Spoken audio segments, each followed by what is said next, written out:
right. The sign says Relics of War Metal Detecting through the North Country. I know a fellow a couple of years ago was up in Shazy doing all kinds of metal detecting. You know who that was? It was me. It happened to be me. And who are you? My name is Pete Sorrell.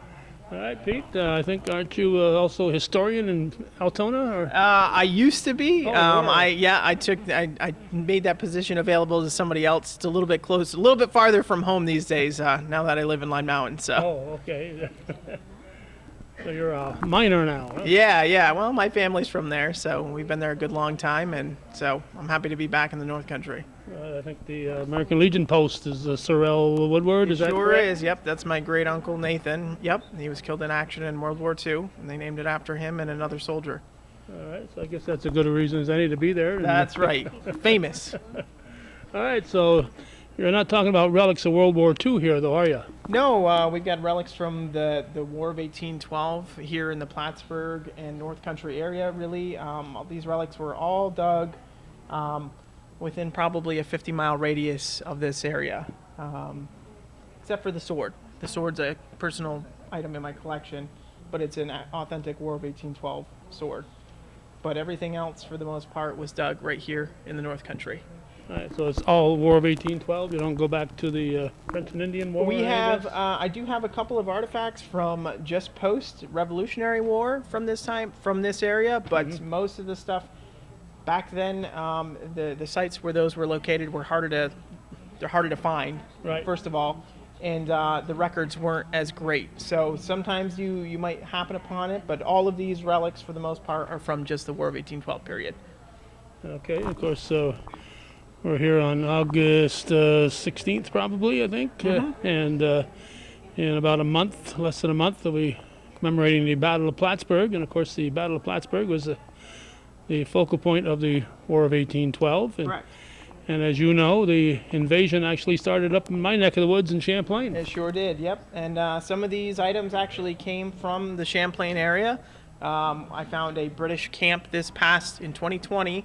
In a farm field that was British, and it was my first British camp that I've ever located, based on a bunch of information that I collected, and just really persistence more than anything. You just got to get out there and put boots on the ground to find this stuff sometimes. So it's always interesting to know what's in the ground, and I very much enjoy finding out what's there. Yeah, I know. And not talking, but looking at some of the reports from back then, of course, they came around the area. It's now Northeastern Clinton Central School. They camped there, 7,000 to 14,000, depending on who you're talking to, all around Dewey Tavern, which was in that corner. The Bob Venn Park is now across from Northeastern, so the grounds at Northeastern and Bob Venn Park, I'm sure, had a lot of soldiers. I'm sure they potentially still hold a bunch of relics. You know, the problem these days is development continually destroys these sites. So my hope is to try and find as many of them before they get lost to time and destruction from different things. You know, houses go in, the school was put in. Athletic fields. Yeah, athletic fields that are going in now. And again, that's, progress is progress. We can't stop it, but the only thing I can do is hopefully save some of it before it goes. Okay, and Do you know PJ Miller? I do not. They go digging. He's I'm a reenactor. Oh, too. excellent. One of the War of 1812 reenactors? Yeah, we'll be at the Ken Teward house. all right, so I guess Peter is it's popular here. We'll let him go. Go from the Clinton County Historical Association, and we're really fortunate to have Peter Sorrell with us tonight. He's a CCHA volunteer. He identifies a lot of our pieces, and you'll see that he's an expert on relics of the War of 1812, Revolutionary War. Whatever you find. If you find something weird in your ground, you just let Helen know. She'll tell me. I pass on the information for sure. Right. So I'll let, I've seen his presentation, so I know he's going to introduce himself. So I'll just turn it over to Peter. Thanks for coming. You were going to sit up there. What was I going to say? You were going to sit there. Oh, right. Sorry, I can't run both. I don't have the little clicker thing. Technology, it's always fun. So this is Relics of War, a metal detecting journey through the North Country. So most of the stuff I'm going to talk about isn't just to Plattsburgh. It's just in general. So I'll kind of tell you how I go through my process of how I find these locations, why I do it. And it's been a journey for me because it's been a long journey. You know, I've always loved history. I never knew this was something I was going to do. I actually stumbled into it on accident. And this is kind of just a small piece of what I've done so far in the last 10 or so years. So we can start. So this is me, obviously. Here I am outside the Line Mountain Mining and Railroad Museum. They had me come up and do a display for them. I was born in Plattsburgh, raised in Altona. I now live in Line Mountain. I moved away for a couple of years for college, and then now I ended up in my grandparents' house in Line Mountain, and that's where we live now. So I've been here for 8 years. I began the hobby of metal detecting in 2010 while in college. I was looking to become a detective, and I went to YouTube, and I typed in, well, I thought I typed in the word detective.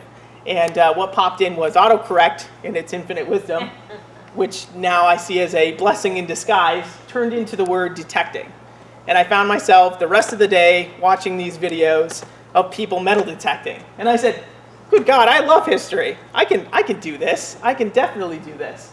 So a couple of $7 paychecks later, it seemed like, I bought myself a banana yellow Garrett Ace 250 metal detector, which is an entry-level metal detector, and I began my journey. So here I am, 11 years later, really just kind of hit my stride, I would say, as far as this. I moved back to the North Country in 2013, and that's when I really started to get back into the history of the area, which has always been of interest to me, even as a kid. I always enjoyed going to the Battle of Plattsburgh, celebrations, going to the different museums, local museums, the Clinton County Historical Association, and whatever else we have here to offer. And there's a lot to offer. A lot of people don't understand the history that's here underneath their feet, and it's really nice to kind of see the stuff that comes from beneath our feet that we don't even know is here. So you can go to a museum and see a lot of this stuff. For me, I enjoy taking it from the ground and finding it and re-showing it to you and anybody else that's interested. I found my first War of 1812 relic in a Peru farm field in 2016. So it was 3 years before I found my first one. And it was about 2 years, 2018, when I realized what it was. So for a long time, it just sat in my collection as a nondescript button. I had no idea what it was. And one day I was looking hard at it, which sometimes you do, and noticed that it was an infantry button from the War of 1812. And that really, really got me excited. And from then on, my journey has just taken off. And so this is my second talk for the CCHA, and hopefully you guys enjoy it. So let's go on. So why search here? For 300 years, 300 plus years, Lake Champlain was considered a very strategic military corridor. We were right above, the British were stationed in Canada, as were the French, and a whole bunch of other different warring factions. The lake and surrounding lands have been either partially or wholly owned by France, Great Britain, and the United States in that time, this is a map from the 1760s showing the area. So, I mean, that's what the line was back then. This is the lake, and in here is Cumberland Head, Point of Fur, and locations we know today, but this is a map from 1762. So you can tell that a history goes back quite a ways. So there's a lot to be found here if you know where to look. Let's go ahead. So how do I decide where to detect? All I can say is research, research, research. The first time I ever went out detecting, I didn't realize state land was off limits. I do that now. I do know that now. So that's where I first started going. And then I saw people knocking on doors, and I'm like, well, I'm a friendly guy. I could try that. And my first door knock was a no. But persistence pays off, and that's all I can really say. Persistence is key when trying to decide where you want to detect. I use different things like maps, aerial photos, LiDAR images. So Clinton County, we're blessed to have a lot of history here. So, I mean, the internet, it's a crazy place, but it's also a wonderful place when you're trying to do research. Some of the maps I've come across, such as the one that I had shown on the slide before, are from the 1760s, and that's on a U.S. government website somewhere. You can actually find that. It was actually drawn by a British general. So that's just kind of go to show, the different things that we use. Aerial photos. There's a site out there that's free. You can literally, it's from the 50s and 60s, but it'll kind of give you an idea of how things were laid out. You might go there today and there's nothing in that field at all. But you could see in the 1960s, there was a barn here and a house here and this, and see how everything was situated. So sometimes I use that to figure out where on the property I'm going to start my journey once I get there. History books. We have a lot of history here in Clinton County, so history books are easy to come by. And I'll be honest with you, a lot of history books are flawed. And just like a lot of things, you start reading and you get one source and another source and another source and another source, and they start conflicting with each other. So you have to take some of the information with a grain of salt. And doing this journey, I've actually changed some of the history, so to speak. I've found things and realized things that didn't even exist before I found them. So that's one thing I really enjoy about this journey. It's always been a crazy experience for me to do this. Personal diaries and accounts. Mr. McJarvis is over here. He's from the Chateaugay Historical Association or Society.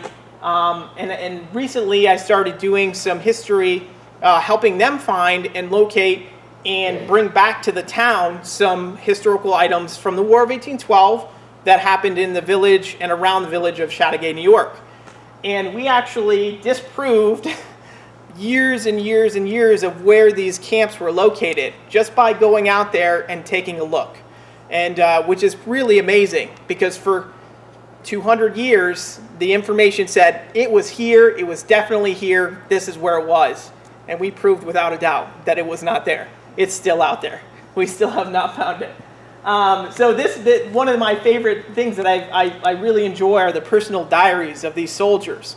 They're few and far between.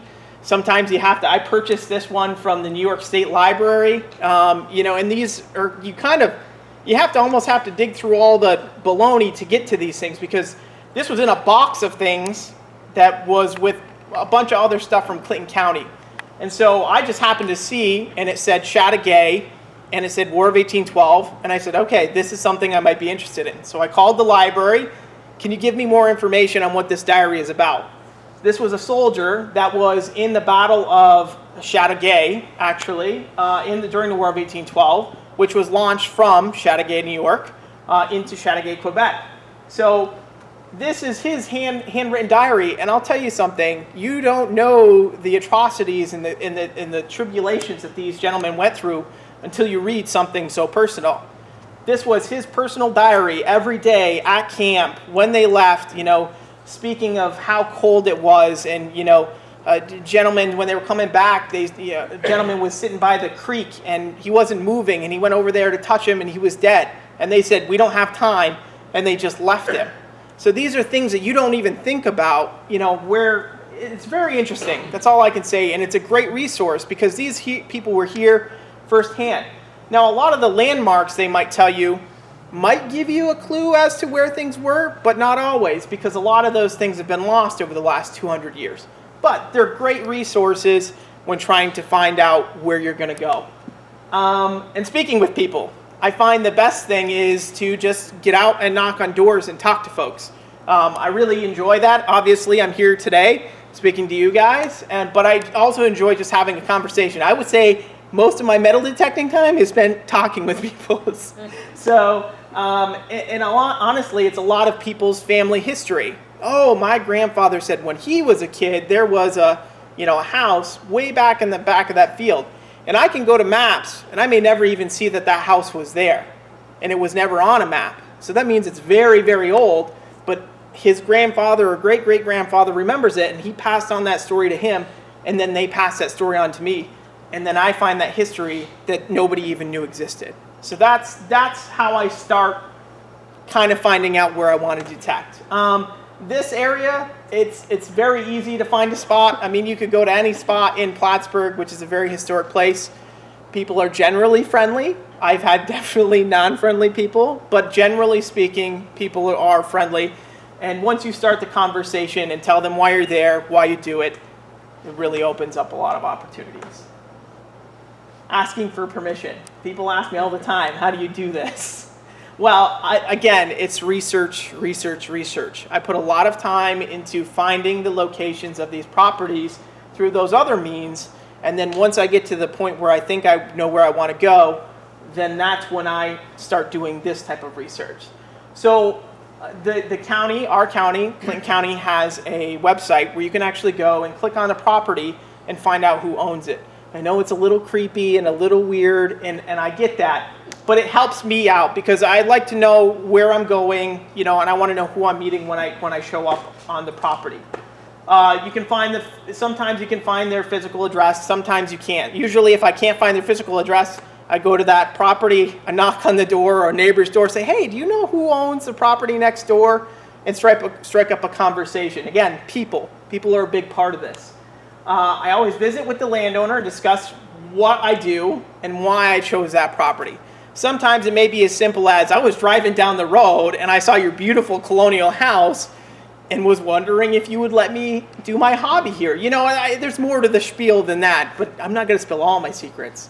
But realistically, it's very easy to strike up a conversation with somebody about their home and, you know, the age of it. And sometimes it doesn't go anywhere, but I still have a great conversation with somebody. And even if that's a no, sometimes that leads to a yes down the road somewhere else. And that happens quite often. Be kind, courteous, and respectful of the landowner's decision. This hobby sometimes gets a bad rap for bad actors in it, and I don't want to be that guy. So when the person says no to me, that's a no. That's a no forever. I don't go back. That's a no, and I respect their decision. That's their property. It's private. I'm not going to go out there without permission. That's just not the person I am. I do know people that will do that, but I'm not that person. And this is the right way to do it. So if you are a detectorist and this is something you do, don't do it. Don't do it. You don't want a cop knocking on your door or something for trespassing. So be kind, courteous, and respectful of their decision. Go ahead. So these are some of the tools I use. So this is my metal detector up here, actually. It's in the photo. This is called an XP Deus. They make metal detectors for every different basically part of the hobby, from beginning to expert. This is probably on the higher end of the expert version, but I started out with a $212 metal detector, you know, that I worked very hard at a minimum wage job for several months to get in college. So I know what it takes to get to the point where I am now. It's not always easy, but once you get there, it's so rewarding. Other things I use is the shovels. I have a hand shovel, a small one like the one in the picture there, and a large one. And it depends on the situation. Sometimes you use both, sometimes you use one, sometimes you use none. It depends on where you are and what you're digging. And so like the hand shovel I use a lot of times in yards because it's smaller, it looks harmless because it is. There's nothing. And the big shovel scares people. Oh my God, this guy's going to be digging huge holes in my lawn. And I can attest that I don't, you know, but it does scare people. And when a lot of times when I come up to a door, I say to somebody, let me show you how I do it, so you can see exactly how I go about this. And so I'll find a target with my metal detector, I'll pinpoint it right to the spot, I'll dig a hole, I'll show them exactly how it's done, and then it eases their minds a little bit. And if they want to follow me around the whole day and see what I find, they're welcome to it. But a lot of times, my collection from this is mostly from farm fields. And the farmer's like, there's nothing but trash out there, good luck. And that's true. And most I will say it's what we figured it out once. It's like 20 to 1 bad stuff to good stuff. It depends on where you are. Every site is different, but in the majority it's like 10 to 1 or 20 to 1 bad garbage to 1 good item. So don't think I'm out there. When I love getting to a person's door and I say, they're like, oh well, I was going to metal detect it, and I'm like, well great. I was like, if you need some help, I said, you want me to show how to use the equipment, feel free to give me a call, and I give them my card, and I never hear back from them again. But it's the point that you give them the option to do that. They think they're going to go out and find treasure immediately, and I use the word treasure lightly. because, you know, it gives connotations that everything you find is valuable, and that's not true. You know, everything you find is, you know, I find on an average house site, I might find 37 cents and change, 1 silver quarter in a Matchbox car. So, you know, and I spent 8 hours there. So that's my reward for 37 cents for going for 8 hours. But it gets me outside. It gets me away from my wife, who sometimes is like, you need to go detecting. And and it really gets me out to meet new people. And that's what I really enjoy. So some of the other things we use is a pinpointer, which is a handheld metal detector. So once you dig the hole, this little handheld metal detector actually will help you locate the item in the hole a lot quicker. And for the first year, I didn't have one of those. And I decided, I don't need one of these. This is trash. I don't need that. I can figure it out. Well, I can tell you my holes that are now this big used to be this big.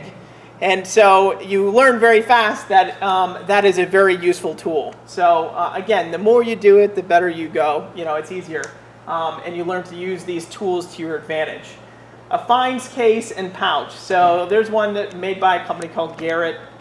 They come in many different sizes and shapes. You can get them in leather, you know, waterproof, all kinds of things. I usually carry a pouch with me, so for my trash, and then I carry a little plastic finds case. So anything that's better or nicer, like a silver coin or a wheat pen, something different than the normal stuff, then I put it in that little case. And when I'm done, I show the landowner everything. And people think that everybody's going to take your treasures. It's not true. I would say the large majority of people I go to, they're like, that came out of my, I don't care, just have it. They don't care. But it's nice because it gives you that little bit of respect, because you're showing them, look, this is, you said, I thank you for letting me to be on your property. This is what I found. You know, would you like to have any of it? It was found on your property. Technically it's yours, but I did, you know, I found it, but I appreciate you giving me the opportunity. Sometimes they'll take a wheat penny or, you know, something from their childhood that they remember, you know, a Matchbox car or something, just to kind of have a memory of something that was on their property. But for the most part, people are pretty good about just take it. I don't want it. It's been in the ground for so long. Just have it. Gloves. Gloves are very important. And some people don't dig with gloves, and it scares the heck out of me. Because the first year I did this, I didn't wear gloves, and I cut myself about 4 times and realized, thank God I got my tetanus shot so many years ago. And but it's very important. Gloves are a big, big deal. You don't want to go out without gloves. Because many a times you're out there digging, and in the same hole as your metal object, there could be glass or anything else that can cut your hands, you know, and make you bleed. And in the dirt, you don't want that. It's just not good. So always have a good pair of gloves. So these are some of the common relics that I find at these sites. These were all found on a War of 1812 camp, an undocumented camp. So a lot of these places that I find from the War of 1812, there's no history of, because a lot of times they were just, the general says, we moved from Plattsburgh to Champlain, from Champlain to Sackett's Harbor, whatever the movements may have been. There wasn't always a, oh, we camped here for 3 nights or we camped there for 3 nights. And again, even if they did say that, a lot of the landmarks that they used, we camped by the old Johnson house. Well, the old Johnson house was gone in 1815, and there's no maps from 1815, so everything is gone. So there's no record of that place being there. So a lot of this stuff, like I said, is just being a boots on the ground kind of experience for me. I do a lot of research, but a lot of it is just getting out there, taking the time to walk the fields, to use your detector to kind of gauge where you want to be. So these are some of the common relics that we come across. Ammunition, we come across a ton of musket balls. And what's called a buckyball. So during the War of 1812, the Americans had several different guns that they used. One was, they used the Venerable Brown Bess, which was a British gun. They used the model 1795, which was an American rifle. And then they used the model 1808 rifle as well. And these were all flint and musket ball. So, I mean, they had a piece of flint that fired that ball. And so we find a lot of this ammunition. So it either dropped, you know, they had pouches and stuff to carry this, but there were a lot of this stuff. The soldiers of the War of 1812 weren't the best equipped as far as what they were using for their uniforms and everything like that. Some were very hastily put together. So basically, this stuff is just stuff that either fell while they were camping or while they were moving. A lot of times I find it in a place where nothing else comes up. It just might be they were walking and they were trying to load it as they were going and it fell out of their hand. So ammunition is a big thing we find. Musket balls and a thing called a buck ball. Buck and ball was the kind of ammunition that they used for these guns. It was a wad, a paper wad, with gunpowder, 1 musket ball, and 3 buck balls. And that's how they would have built their ammunition. And these were all hand wrapped for the most part, and in the field they did this a lot. So that's why you find a lot of that type of ammunition. You'll see some of that over on the table when you take a look afterwards. We also find cannonballs can be found. I saw one found last year and I was very jealous because I have not found one yet. But also, they used canister shot that would have been a bunch of small little balls that would have just sprayed out when they shot it as well.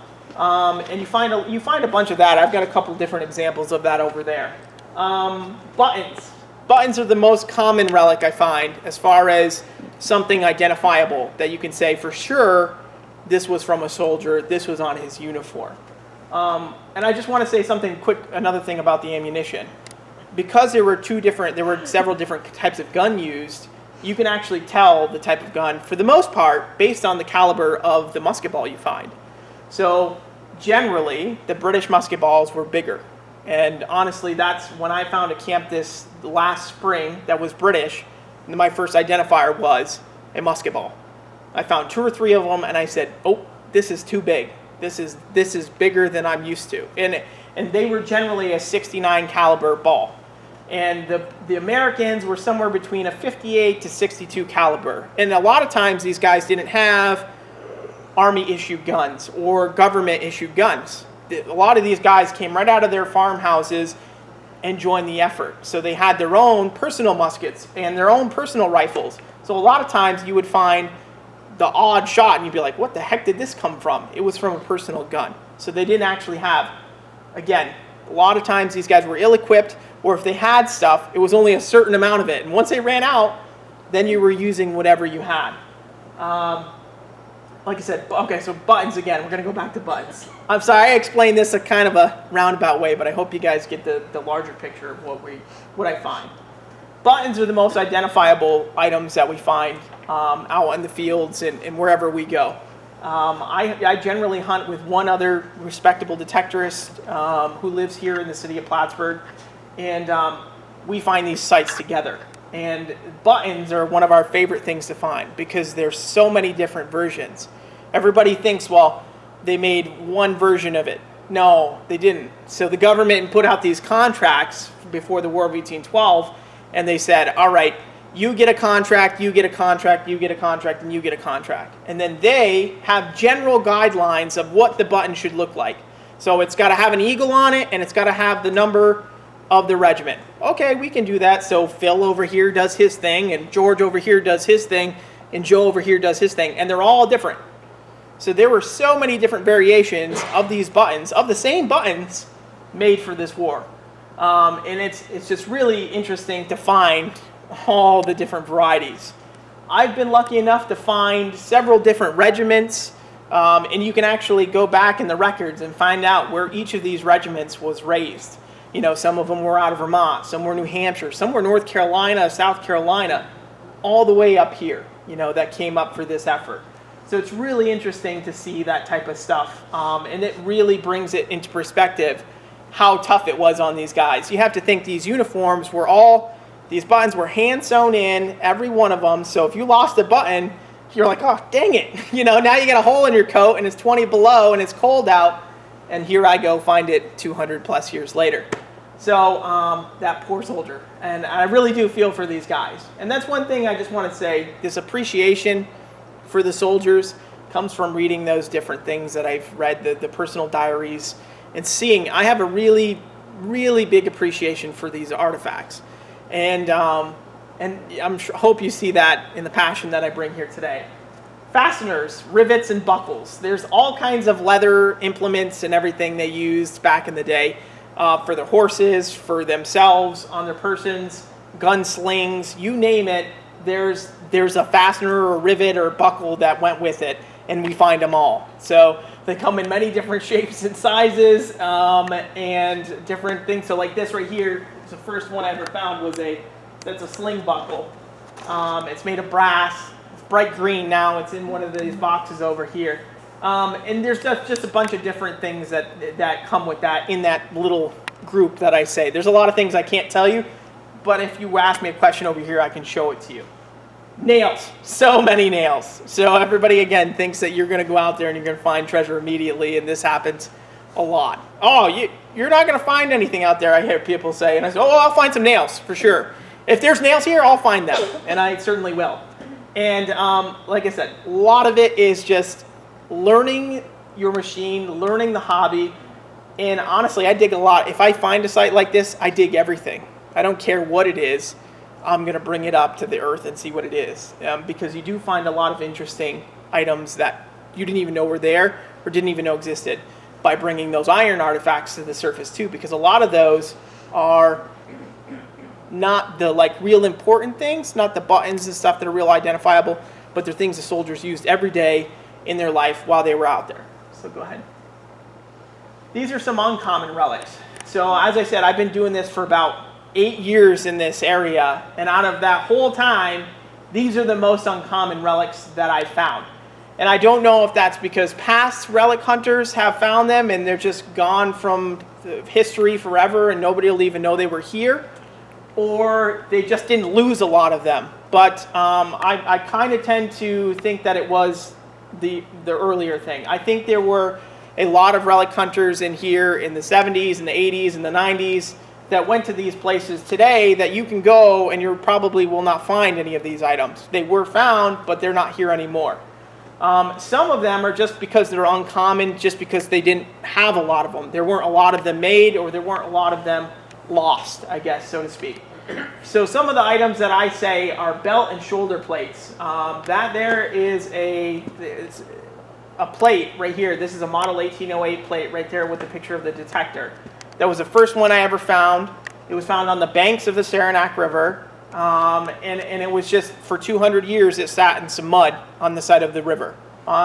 Everything I show you here is found on private property with permission, and I show the property owner the items I find. Some other things, hat plates and accoutrements. So this here on the, I guess it's my left, but it'd be your right. On the bottom corner, those are hat plates. So they would have wore these stovepipe hats, which were made of leather, and these plates would have been right on the front. And they were made of a bunch of different materials, as you'll see in some of the artifacts I've collected. There was pewter-plated tin. There was all kinds of different ways they made these. And just like the buttons, there were so many different manufacturers of these. So they come in a variety of different ones. And I've actually found one or two that I can't find in any books, because a lot of times they just disintegrate. They're gone. Unless the soil is good, they just melt away, and you will never find pieces of them. One interesting fact about these hat plates is you'll see up here in the case that almost all of them are in pieces. Oh, sorry, excuse me. What you'll see is they come in pieces. And I don't know if they were cut by the soldiers for a specific reason. I still haven't actually found an answer to that. But they look very purposely cut. And they're just in small little chunks. And I don't know what they would have used them for.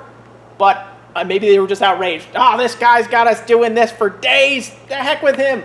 And I don't know. I've only found one complete hat plate. And that's that one right there on the outer edge that's a little bit larger than the rest. It's actually folded over. And the complete plate, that was an artillery plate. And it would have had a regimental number in the middle. The items on the top are called Cockade Eagles. On their big hats, they would have had this little leather or silk flower-like apparatus on the side, just circular, 2 or 3 inches wide. And in the middle would have been one of these eagles. And sometimes they were plated for different ranks. So some of the officers would have a gold gilt one or a silver gilt one, or a silver plated one. And then the regular soldiers would just have a plain eagle. And again, the same thing with the plates and the buttons. there were different manufacturers. So as you can see, even with the ones I found in the area, there's 2 different varieties. And then there were probably 3 or 4 different varieties that you can find of that same thing. One of my favorite things to find are personal items. So these are items that they would have used every day, or they would have fashioned themselves out in the field. So, you know, you're sitting in camp for days and days and days waiting for your next orders where to go. You get bored. You know, if there's nothing to drink, you're just sitting around a campfire shooting a crap with your buddies, you know, waiting for the next thing to happen. Just trying to keep warm, keep yourself busy. Yeah, I mean, there were different things that they did in camp. They had watches and this and that they were doing around camp. But for the most part, there was a lot of just downtime. And so my favorite thing is to find these items that they were creating while they were there on these places and just sitting there and just soaking up the atmosphere.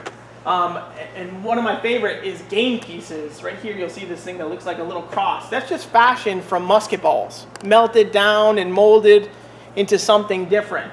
And there's very different, you know, you'll see up here I have a couple of game pieces. There's one that even has the imprint of the clothing. They must have had it on a coat or something made of wool, and you can see the strands of where they smashed it to make it into, it looks like a poker chip or a chess piece or something like that. I have one of my favorite finds is a British comb made out of lead. And when I found it was all folded up, and I said, this lead's a very soft metal, and I said to myself, that can't work. Oh, look at that, it does work. After 200 years, it combed its first hair. But it does work. But anyways, these are my favorite things to find, but they're few and far between, and a lot of times they get misidentified as just a piece of garbage. So they just go, somebody might just throw them in their pouch, and nobody will ever see them again. They just don't happen to make it out. So those are some of my favorite things. Go ahead. So what happens next after I find all these things, all these treasures? There's a cleaning process I go through. I have a set of tools that I use over the course of my detecting career. They started out as, I'm going to use this metal brush, and it's going to be great, and it's going to come out shiny, and I'm going to love it. Well, no. War of 1812 artifacts are very fragile. A lot of the buttons are made of pewter, so they don't always, depending on the type of ground they're in, if they're in a farm field, there's been fertilizer on it for 200 years or whatever it may be. So it doesn't always work. So it always depends on the condition of the relic, how far I will clean it. Like I said, it depends on the relic itself. Items made of brass or silver or gold, obviously they last a lot better in the ground. Stuff like pewter flakes away. So a lot of times some of the details will just be gone if you clean it too far. The next is preservation. I use something called Renaissance wax, which is actually used by the British Museum in England. And it's a microcrystalline wax, and it just puts a very thin coating on your relics and basically keeps the air from getting back into them and disintegrating them more. I don't use it on every relic. It just depends on the relic. You'll know once you start to use it and you kind of see its uses, then you'll make that choice on what to do with it and what not to do with it. Some people use, I know when I started, I looked at the old relic hunters and they used Elmer's glue and water and put like a little casing on it. And some people still do that today, and that's their choice. I just find that, and it's removable, which people enjoy, that they can take it off if they need to. But I like the fact that this is kind of more of a permanent preservation type thing. And I just like the way it brings out the details of some of the relics we use. Proper display. As you can see up here, I have a bunch of relic cases at home, and my wife is like, don't get another one. But I have a bunch of them. Some of them I built myself, some of them I've just bought at antique stores and put lights in and whatever. But I have a whole room, and she's like, if you get a room, I need a room. So she's got her own room. But anyways, proper display is if you want to show these off. I very much enjoy showing people my collection because I have a passion for the history. So, anybody ever asked me, hey, can I see your collection? I'd be very grateful to show it to them because, my collection goes way beyond my War of 1812 stuff, but that's my passion. And the next is education. Things like this, where I get out and talk to people in the public about what we do. That's very important to me because this hobby gets a lot of rap, and we'll go to the next slide. metal detectors are not always viewed in the best light due to a few bad actors in the hobby. To that point, I can only speak for myself and personal experiences. I've been detecting all over the world. I've seen different ways that people do it. I've seen different ways that the governments do it. England is an exceptional example of how the metal detectors community and the archaeological community work together to create a really interesting thing where archaeological discoveries are made by detectorists, where they begin as a detectorist find and then may turn into a major discovery of a Roman villa or whatever it may be. But it starts out with somebody going out to these fields, thousands and thousands of acres of fields, and finding some of these items. I am not an archaeologist. I'm the first to tell you that, but I present my hobby. I do my hobby in a way that would hopefully make an archaeological professional somewhat proud of what I do. I take note of the places where I find these items, so the context is not lost. That's a large part of what we do, is finding these items. Many detectorists go out, they find an item, and that's the end of the story. Now, I don't do this for every item. If I go to a farmhouse built in 1950, and I'm finding Tootsie toys and silver coins, I don't record where I found those in the lawn because nobody cares. It's of historical value, but not to the extent where it's not useful for anybody but the landowner saying, I lost that when I was 7. So beyond that, I only do this when I am out in a spot where I think that what I'm finding is going to be significant to tell the story about the artifacts I'm finding. McJarvis, when I first started in Chateauguay, there's a program that I use where I can actually, when I find a relic, it's very tedious, I'll tell you this, but when I found a relic, I can take a picture and a GPS location of every item that I found in that field. And what we can do is we can take that information and say, okay, well, you found a group here, and a group here, and a group here, and a group here. So why would they be situated like that? My guess is that was a campfire. There were 6 or 7 guys there, 6 or 7 guys there, 6 or 7 guys there, 6 or 7 guys there. It wasn't like I found it in a line where I could tell there was like tents or something set up, but we found groupings. And again, a lot of this stuff is about context. Archaeologists like to know the context, the spatial analysis, how all of this stuff works together to form the story. And that's what I try to do in my own personal detecting discoveries, especially of this type of caliber of stuff. That's what I try to do. Now, this information isn't known to the public. I don't give it to everybody. But if an organization like the Historical Association wants to know, well, how did this represent, or, how was this put here? How does this correlate to this? And we can use the information that I've discovered and hopefully come up with some new conclusions. Oh, well, now we know for certain that this group of people was never there. Oh, they were over here, and we can really make some really interesting discoveries by doing that.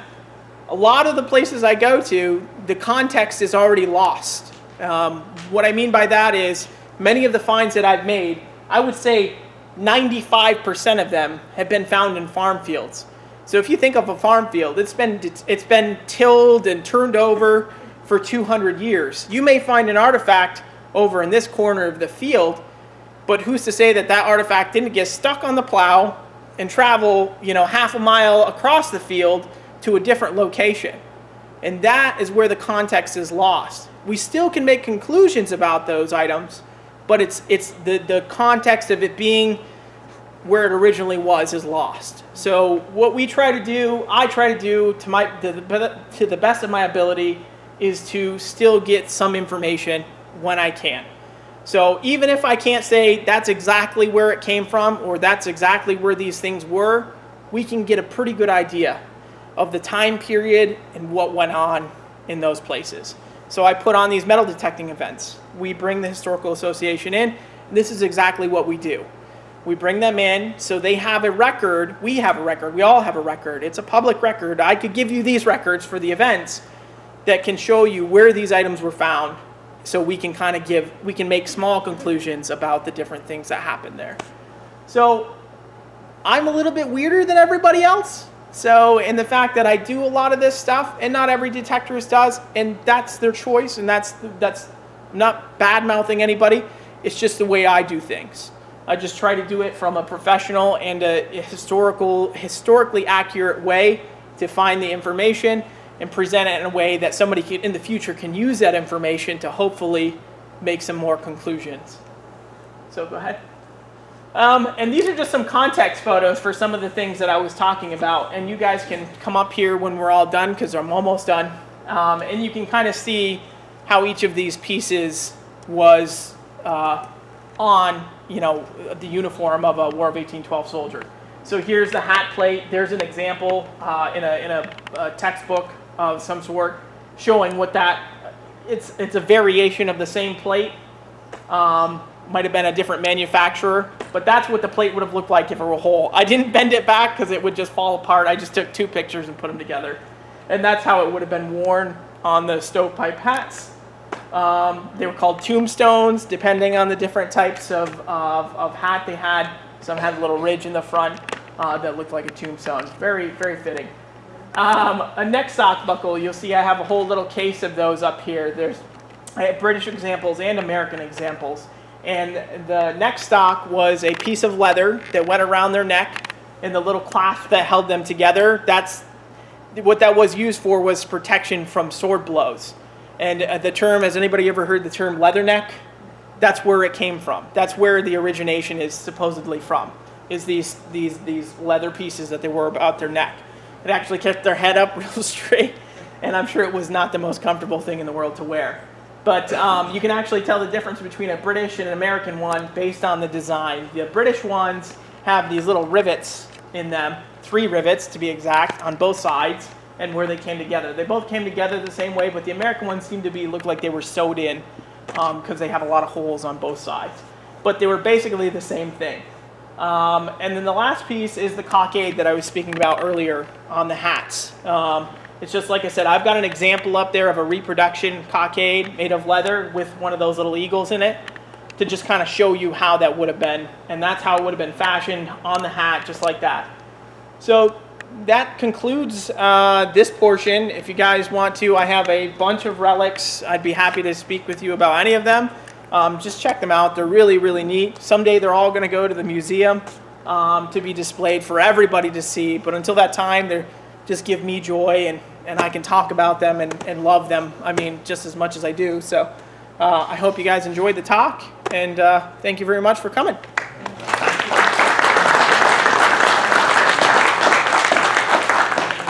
Thank you, Peter. I'd also like to thank Pastor Jesse Brooks, who is the pastor here, and we have this wonderful location, and we really, really appreciate the House of Prayer making this available to us. Peter has lots to show you, and he will stick around and explain what he has there, so feel free to I also have a few business cards up there if anybody's interested. I don't do just War of 1812. If you have an old house and you're like, what's in my yard? I'm your guy. I have the record for the most spoons. Yeah, Helen's house was one of the first houses I did back when I came back to the county. I was like, oh wow, this property's been here a long time. Little did I know that's who owned the house right here. And when I knocked on the door and she said, it was your brother-in-law was there. And he goes, do you know who owns this house? And I go, no. And he goes, Helen Nurska, the director of the Clinton County Historical Association. And I go, of course she does. So sometimes it's luck. And we had that chance meeting so many years ago now. And she has the record for the most spoons in her yard. I think it was like 9. And they were all different kinds of spoons. Don't ask me where they came from or what they were used for, but they were every kind. But she got to collect, and she was one of the special people that her family has lived there so long, and it's been in one family for so long. Every relic I found on her property is in her possession. I did not keep anything because her family has owned it. And I said, I can't rightfully take this because it's not mine, and I want you to have it. So that's the kind of stuff I do. Not all the time, but most of the time I'm pretty good about that. So have a look there, and thank you very much, Peter. Thank you.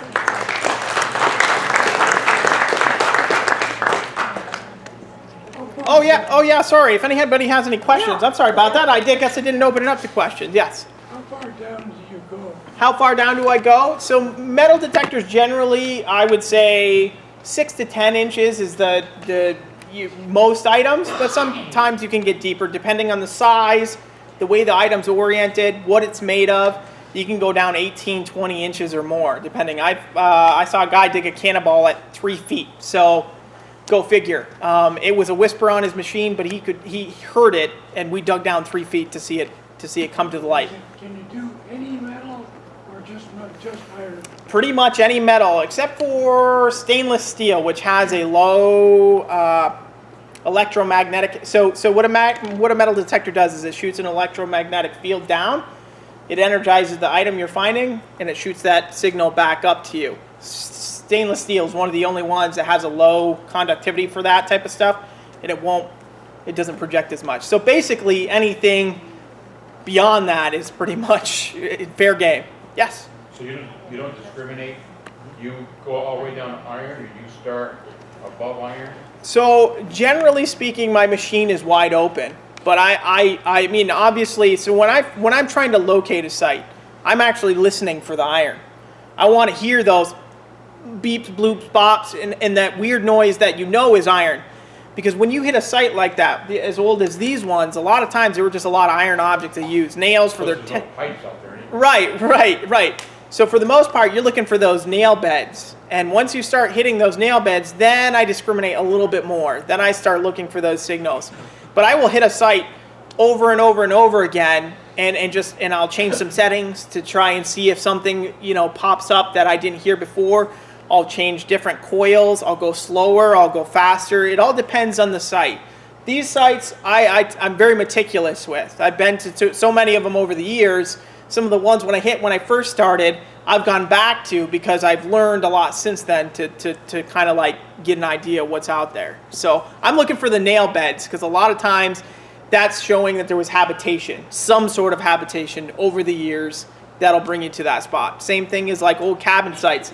There may be no map that shows that ever being there, but if you find a nail bed in the middle of a field, there's a good chance there was something there.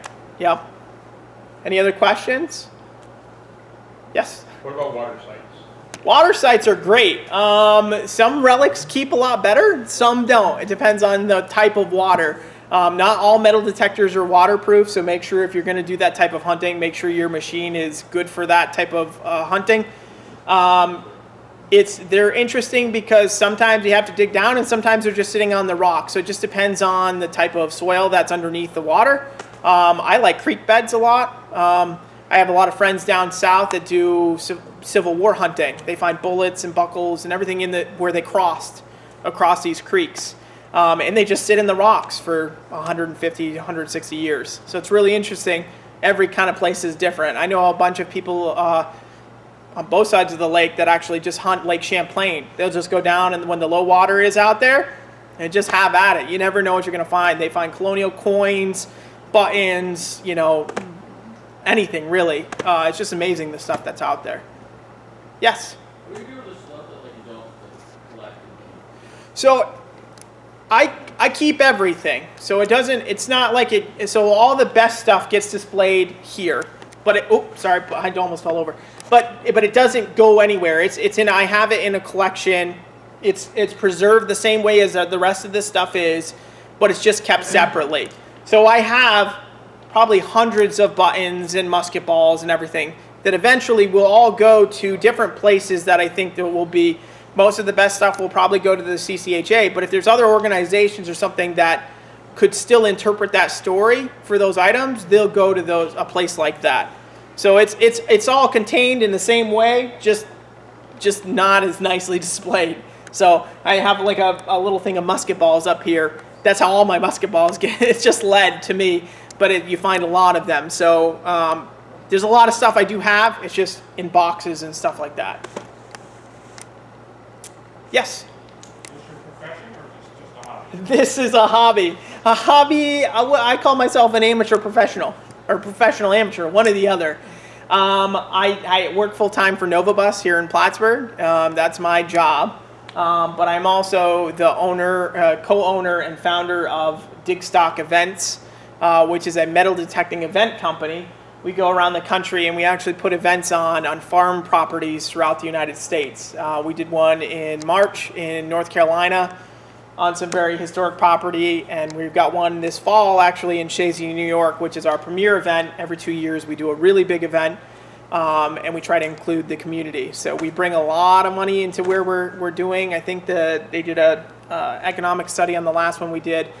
It was somewhere north of $300,000 for a weekend we brought in, so the economic impact. So that just goes to show you that this hobby it's fun, and for me it's always been about this stuff more than anything. I've just very much enjoyed the history of it. I love meeting new people. I loved, at these events, all I'm doing is talking, just like this, just to people. They come up and they tell me their stories and I tell them my stories, and that's what I enjoy about it, is the people aspect of it.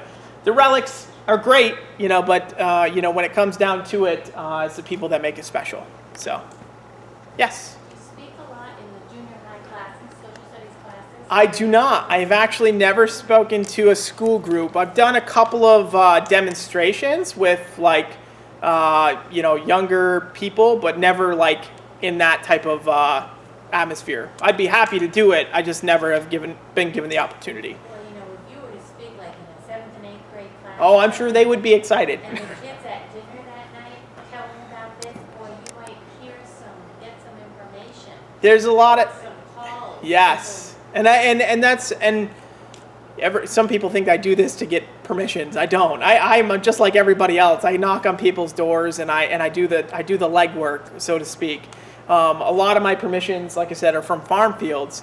My grandfather was a farmer, so I guess I can relate, growing up on a farm with my grandparents and stuff. So I have a great relationship with a lot of property owners, and they come up to, and some people are like, how did you get 3,000 acres in one shot?